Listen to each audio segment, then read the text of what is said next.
Ciao a tutti e bentornati su Lernamo. L'italiano ha veramente tantissimi modi e tempi verbali. Così ho deciso di realizzare questo video come una sorta di guida all'uso di tutti i modi e i tempi verbali italiani. Modo indicativo. Il modo indicativo ha ben 8 tempi verbali: presente, passato prossimo, imperfetto, trapassato prossimo, passato remoto, trapassato remoto, futuro semplice e futuro composto o anteriore. Il presente è il tempo del qui e ora. Quindi si utilizza chiaramente per parlare di azioni che avvengono nel momento in cui si parla o nel periodo in cui si parla. Oggi mangio la pasta. Adesso parlo con un'amica. Ma si usa anche il presente per parlare di abitudini, azioni che si ripetono costantemente nel tempo. Ogni mattina bevo un caffè. Lucia lavora in ufficio dal lunedì al venerdì. Si usa il presente per parlare di verità generali o fatti scientifici. Il sole sorge a est. L'acqua bolle a 100 gradi. Ancora, soprattutto nella lingua parlata più informale, si utilizza il presente per parlare del futuro. Ma un futuro programmato, abbiamo una data, è imminente, quindi non troppo lontano. Domani parto per Roma. La prossima settimana vado dal dentista. Ceniamo insieme venerdì prossimo? Attenzione, perché questo uso lo sbagliano veramente in molti. Usiamo il presente in italiano anche per indicare azioni cominciate nel passato e che proseguono ancora nel presente. In questo caso utilizziamo quindi il verbo al presente seguito dalla preposizione da con il tempo. Vivo a Firenze da 3 anni. 3 anni fa ho cominciato a vivere a Firenze e al momento, nel presente, vivo ancora a Firenze. Lavora in questo ufficio da 2 mesi. 2 mesi fa ha cominciato a lavorare in questo ufficio e al momento ancora ci lavora. Un uso molto particolare del presente indicativo è il cosiddetto presente storico. Si usa per descrivere azioni passate per dar loro un senso di immediatezza, quasi per farle percepire come se stessero accadendo nel presente. Ma come dice la definizione stessa, lo si utilizza soprattutto per eventi storici. Michelangelo Buonarroti nasce il 6 marzo 1475 in provincia di Arezzo. Il passato prossimo invece si utilizza per parlare di azioni passate, avvenute nel passato, che hanno delle ripercussioni nel presente, che sono in qualche modo ancora legate al presente. Mi sono trasferita in questa casa 2 mesi fa. È successo 2 mesi fa, ma io ci vivo ancora adesso. Roberto si è laureato in ingegneria. È successo nel passato, ma chiaramente lui è ancora un ingegnere. Usiamo il passato prossimo anche per parlare di azioni che si sono svolte in un determinato periodo di tempo nel passato. Ho vissuto a Roma per 2 anni. Durante un periodo di tempo di 2 anni si è svolta quella azione. Ho vissuto a Roma. E penso che ormai lo sappiate un po' tutti, utilizziamo ormai nell'italiano moderno il passato prossimo anche al posto del passato remoto, ormai considerato troppo formale e quindi relegato alla narrativa, alla letteratura e alla lingua parlata di qualche regione italiana, soprattutto nel sud. E quindi utilizziamo il passato prossimo per parlare di azioni che sono cominciate, si sono concluse in un momento determinato del passato, una volta o più volte. Da bambina ho incontrato il presidente 3 volte. Ieri sono andata al cinema. Ho preso l'aereo per la prima volta a 3 anni. Sono nata nel 1996. L'imperfetto si usa per descrizioni nel passato. Ieri era proprio una brutta giornata. Il cielo era coperto di nuvole scure. Il vento soffiava forte e le strade erano deserte. La maestra aveva i capelli lunghi e ricci, gli occhi erano verdi e il suo sorriso sembrava sempre gentile. Utilizziamo l'imperfetto anche per parlare di azioni abituali nel passato. Da bambina andavo al parco ogni domenica. Quando viveva a Roma, Paolo mangiava la carbonara una volta alla settimana. Si usa l'imperfetto anche per azioni continuate nel passato. Non abbiamo davvero in mente quando sono cominciate e quando sono finite. Nel 2005 frequentavo la scuola elementare per un po' di tempo. Non parlo veramente dell'inizio e della fine. Oppure se qualcuno mi chiede dov'eri ieri a mezzanotte, posso rispondere dormivo.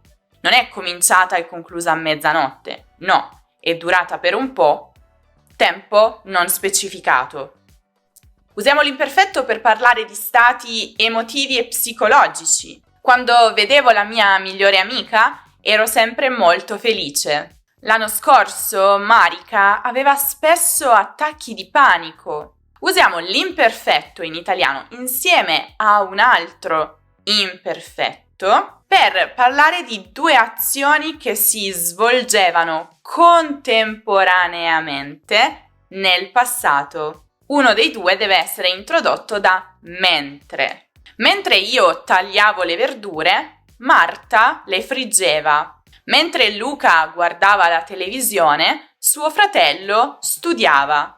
Attenzione però, possiamo utilizzare l'imperfetto anche in combinazione con il passato prossimo. In due casi, per parlare di azioni che erano in corso ma sono state interrotte. In questo caso avremo mentre più imperfetto per l'azione in corso, passato prossimo per l'azione che interrompe. Mentre facevo la doccia, mi ha chiamato tua sorella. Mentre io facevo la doccia, azione in corso, tua sorella mi ha chiamato. L'azione ha interrotto la precedente. Mentre facevo la spesa, ho incontrato Sofia. Oppure per esprimere causa e conseguenza. La causa è espressa dall'imperfetto, la conseguenza dal passato prossimo. Ho mangiato 2 piatti di pasta perché avevo molta fame. Avevo molta fame, imperfetto, causa. Di conseguenza ho mangiato 2 piatti di pasta, passato prossimo, conseguenza. Non siamo andati in spiaggia perché diluviava. Il trapassato prossimo si usa per parlare di un'azione successa ancora prima di un'altra nel passato. Quando sono entrata in classe, la lezione era già cominciata prima che io entrassi. Quando sono arrivata in ufficio, il capo era già andato via. Lucia ha completato il compito che le aveva assegnato il professore. Si usa il trapassato prossimo anche per parlare di qualcosa che non era stato fatto prima, ma che poi si è fatto. Non avevo mai mangiato il tofu, ma è veramente buono. Lo sto mangiando ora. Prima non lo avevo mai fatto però. Non ero mai stata a Parigi. Che bella città però. Chiaramente sono a Parigi o sono appena tornata da Parigi e posso fare questo commento perché in passato non ci ero mai stata.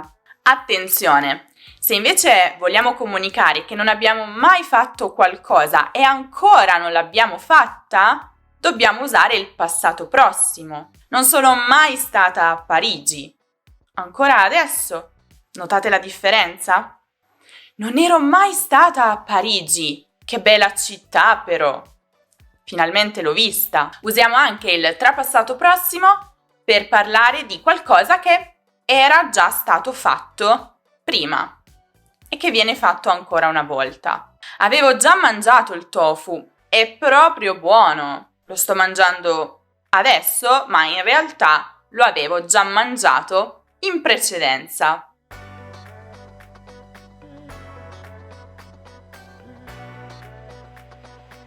Il passato remoto, come dicevo in precedenza, è sempre meno utilizzato nell'italiano moderno e soprattutto nelle regioni del nord Italia.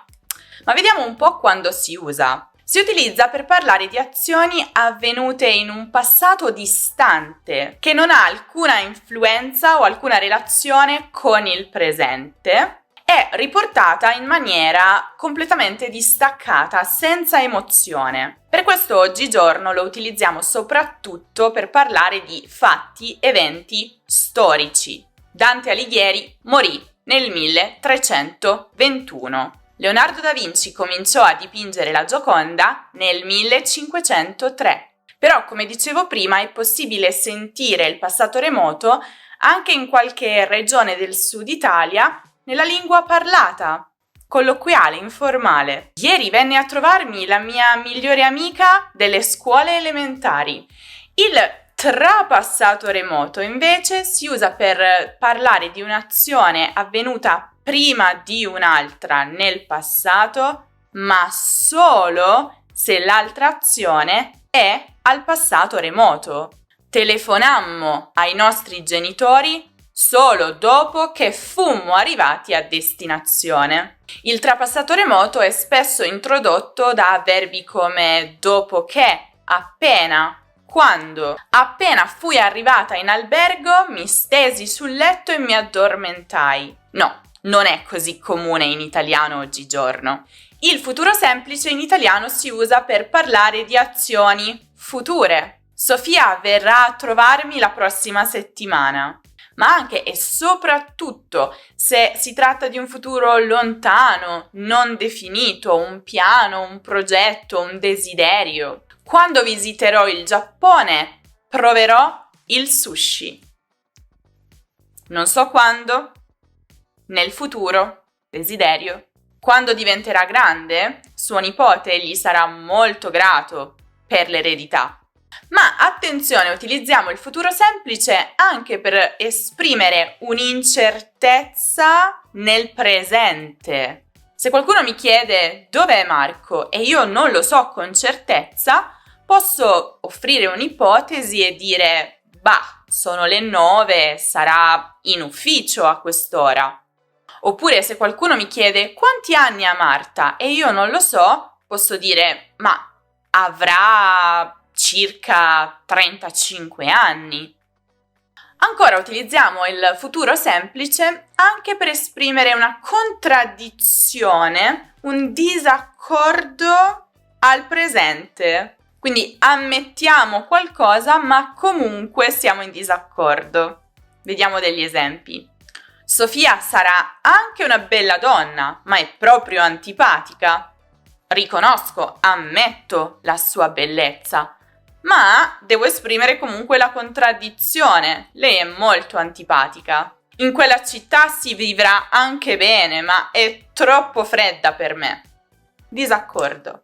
È il futuro composto o futuro anteriore? Ebbene, questo si utilizza per esprimere un'azione che avverrà prima di un'altra nel futuro. Quindi, se ci sono due azioni future, utilizziamo il futuro anteriore per indicare quella che avviene per prima. E di solito è introdotto da verbi come appena, quando, dopo che. Appena avrò finito il progetto, te lo dirò. Ci trasferiremo a casa loro dopo che saranno andati via. Entrambe future, però loro devono prima andare via affinché noi possiamo andare ad abitare lì. Poi utilizziamo il futuro anteriore anche negli stessi due casi che abbiamo visto con il futuro semplice, e cioè per esprimere un'ipotesi o una contraddizione, un disaccordo, però chiaramente al passato. Ieri è venuta a cercarti una ragazza. Avrà avuto più o meno 35 anni. Ipotesi, non so quanti anni lei avesse, nel passato però. Avremo anche mangiato molto bene in quel ristorante. Ma quanto ci è costato? Contraddizione e disaccordo. Ta-da-da-dam. Ta-da-da-dam. Il tanto temuto modo congiuntivo. Il modo congiuntivo ha in italiano 4 tempi verbali: presente, passato, imperfetto e trapassato. Come sicuramente saprete, il congiuntivo è il modo dell'incertezza, del dubbio, della soggettività, delle emozioni, delle aspettative, delle volontà. Ma una cosa fondamentale, il congiuntivo si utilizza solo nelle frasi secondarie, frasi che dipendono da un altro verbo principale che chiaramente richiede il congiuntivo. Dunque, l'uso o meno del congiuntivo dipende sempre dal verbo principale. Poi, in realtà, per quanto riguarda l'uso dei tempi, in linea di massima si utilizzano negli stessi casi in cui si utilizzano i tempi dell'indicativo. Dunque, utilizziamo il presente congiuntivo per parlare di dubbi, opinioni, emozioni al presente. Credo che lui abbia la febbre. Gli insegnanti pensano che voi siate molto intelligenti. Sono felice che voi vi sentiate a vostro agio con me.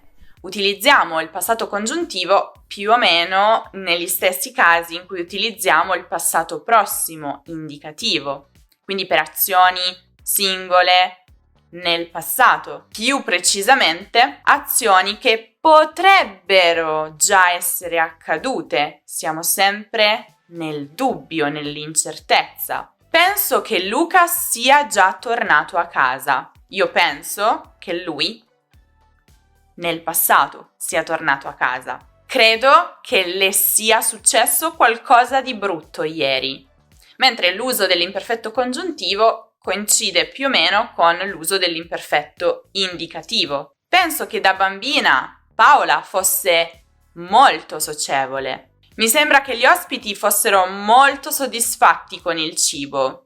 Oppure, pensavo che Marta non mangiasse carne. Pensavo nel passato che lei non mangiasse carne, quindi la mia opinione era nel passato.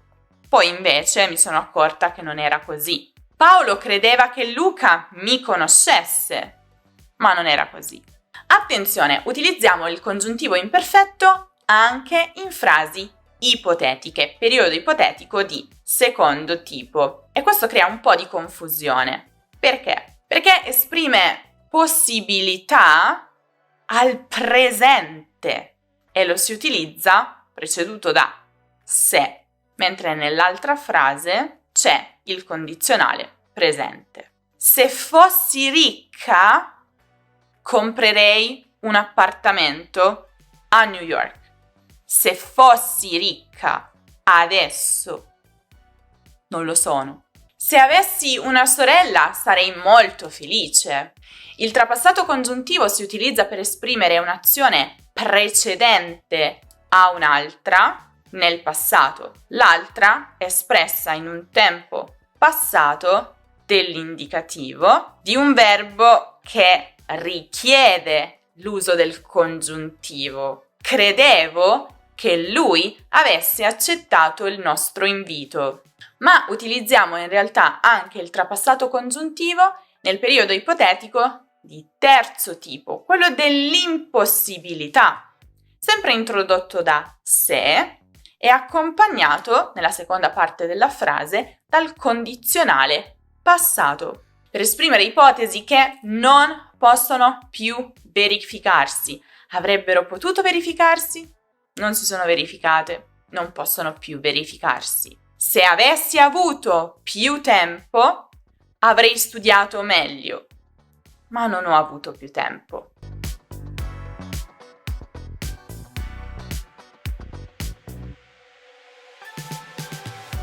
Non dimenticate poi che il congiuntivo si utilizza sempre dopo alcune determinate parole, nonostante, sebbene, a meno che, prima che, qualunque, qualsiasi, affinché. Potete guardare il video dedicato proprio a quando usare il congiuntivo in italiano, che trovate qui in alto nella card o sempre giù in descrizione. Nonostante fossi stanca, ieri ho lavorato fino a mezzanotte. Non puoi uscire con i tuoi amici a meno che tu non finisca tutti i compiti entro le 5. Qualsiasi cosa io faccia sarà sempre sbagliata per lui.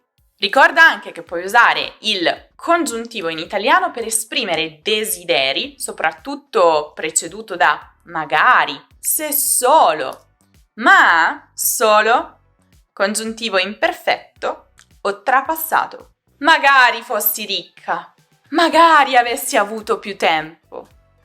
Se solo avessi ancora 18 anni.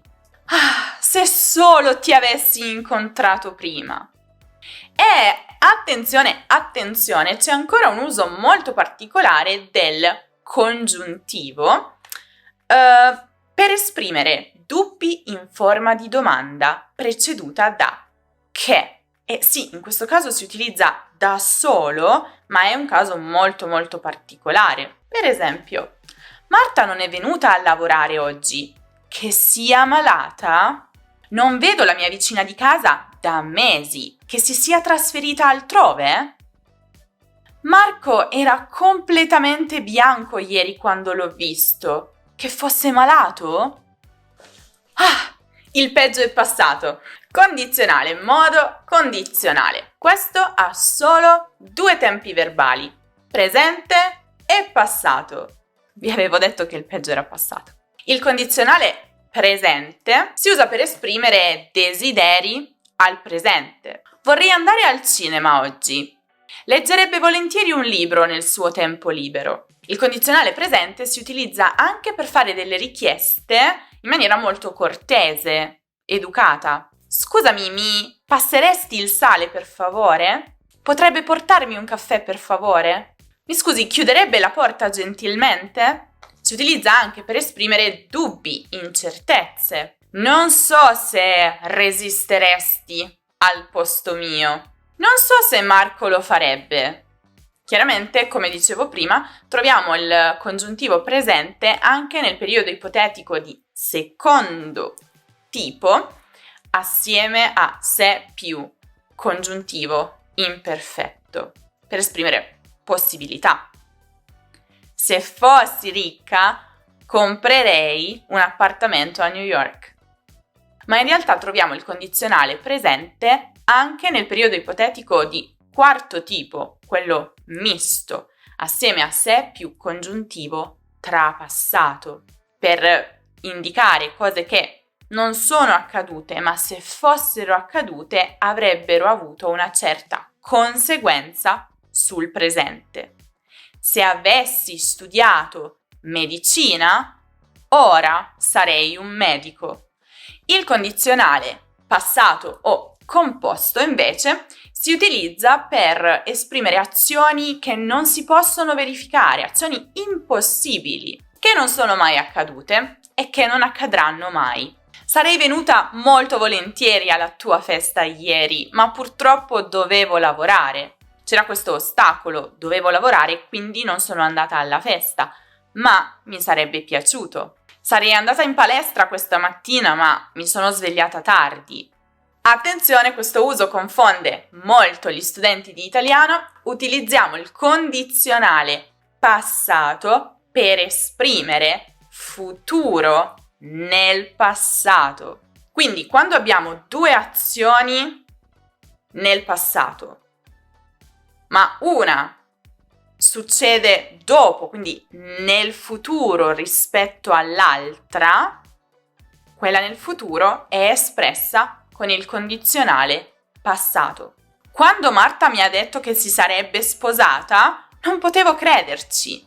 Entrambe le azioni sono già successe nel passato, però lei mi ha detto qualcosa riguardo al futuro. Pensavamo che Laura ci avrebbe telefonato durante la sua vacanza, ma non è stato così. Utilizziamo il condizionale passato anche nel periodo ipotetico di terzo tipo insieme a se più congiuntivo trapassato. Se avessi avuto più tempo, avrei studiato meglio. E poi utilizziamo il condizionale passato anche in un caso molto particolare che crea molta confusione, soprattutto quando si ascolta il telegiornale o quando si legge il giornale. E cioè per riportare notizie incerte. Sembrerebbe che sia così, ma chiaramente non ne siamo sicuri. E ripeto, si utilizza soprattutto nei telegiornali, nei giornali. L'assassino sarebbe corso via su una moto, tecnicamente, secondo le ultime notizie. I due partiti di maggioranza sarebbero giunti ad un accordo. Si spera. La vittima avrebbe aperto la porta al suo assassino. Modo imperativo.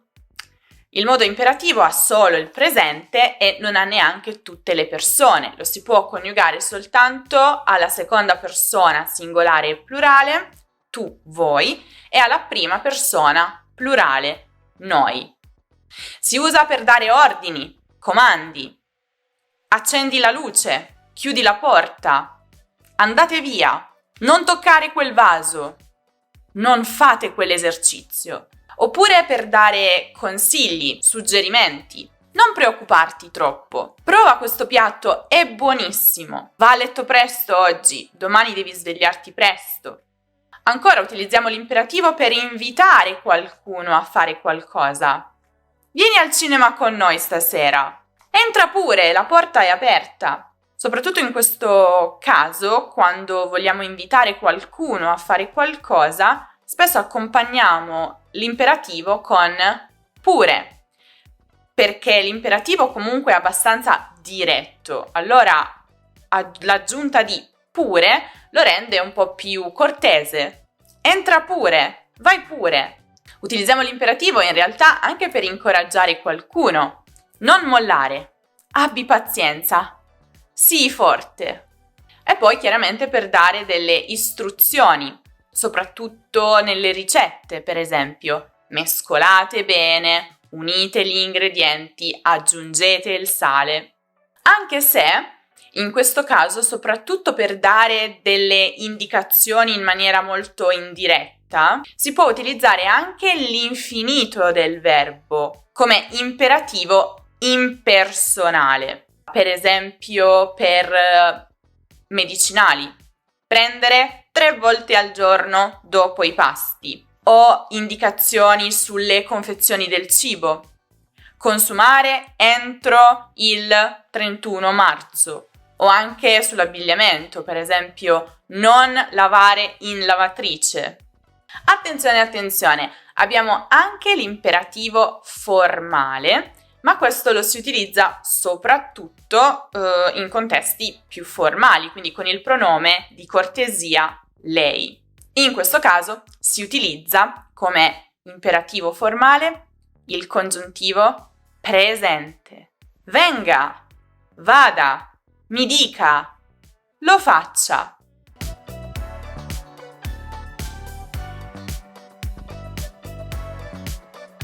Tutti i modi che abbiamo visto finora si chiamano modi finiti perché sono coniugati nelle varie persone.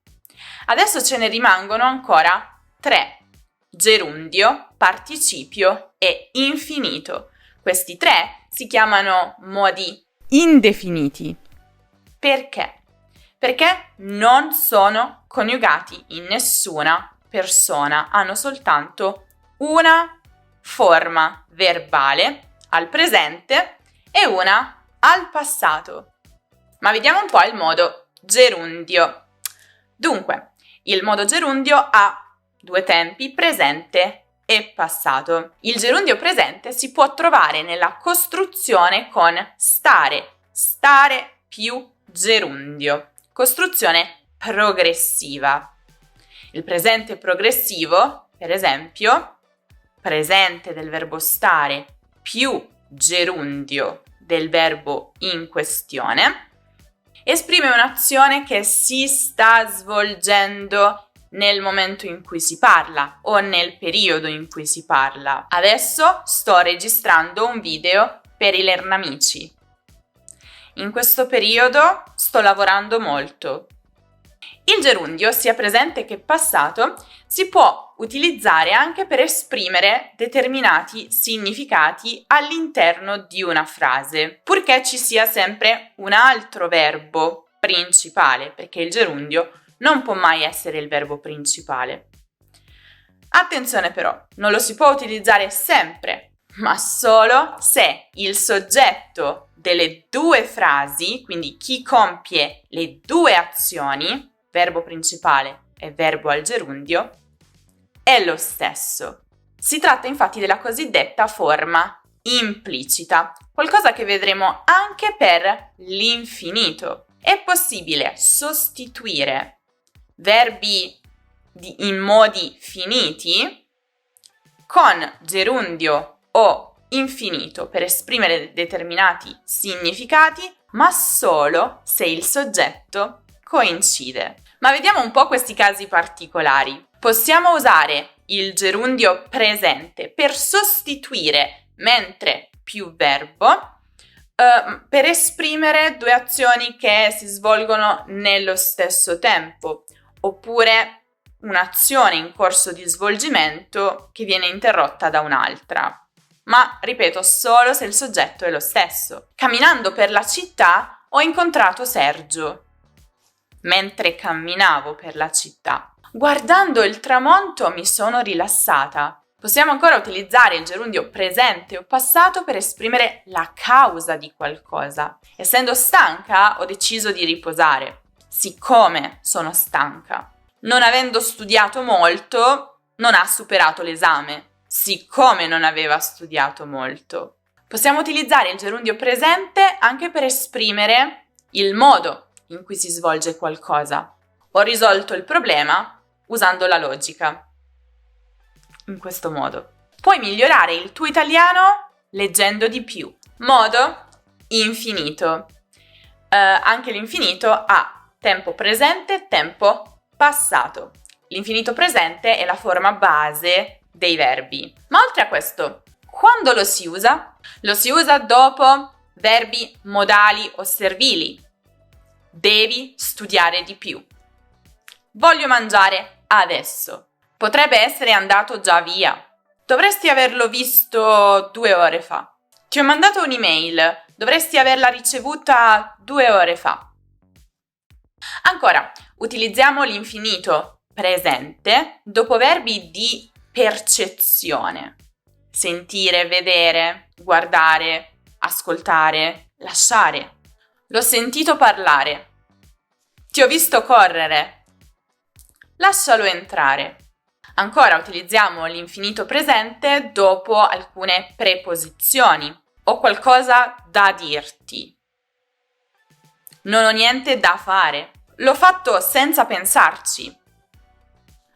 Attenzione, attenzione, l'infinito può anche essere sostantivato, quindi usato come se fosse un nome, come soggetto in frasi generali, impersonali. È bello viaggiare. Studiare è molto importante per la conoscenza. Aver lavorato per una certa azienda può dare dei benefici.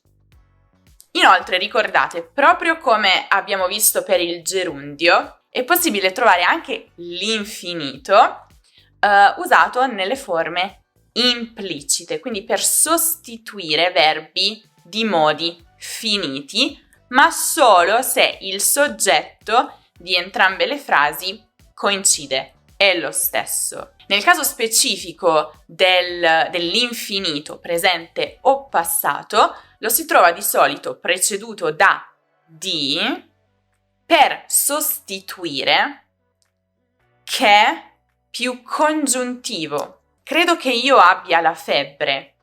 Credo di avere la febbre. Era felice che avesse visto la sua famiglia.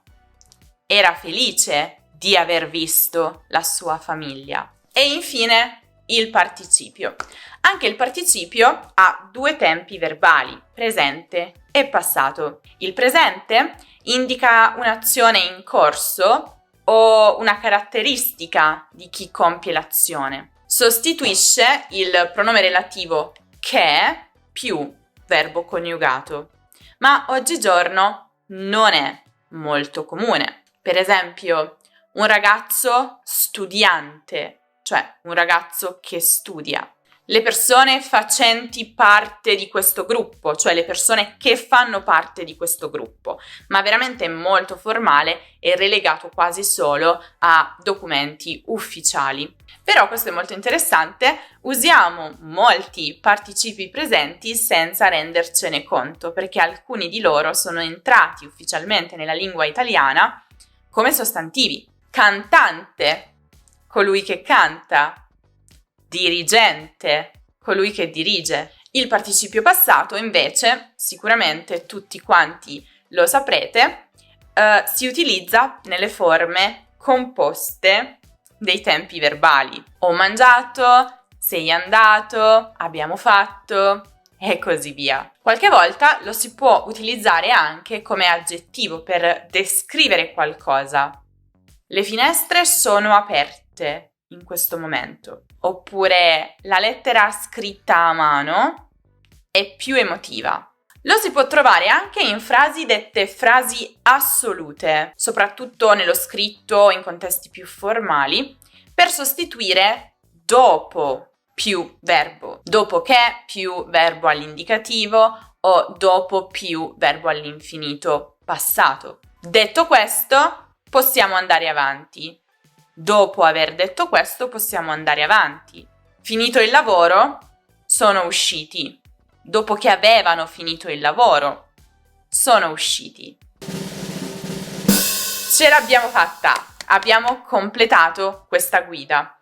So che il video sarà un po' lungo, ma volevo veramente che voi aveste una guida completa a tutti i modi e tempi verbali italiani. Se avete più domande, scrivetemele, così posso rispondere o posso magari, perché no, realizzare una seconda parte di questo video. Se volete scrivere correttamente un'email in italiano, non dimenticate di guardare il video dedicato proprio a questo argomento che trovate come sempre qui in alto nella card o giù in descrizione.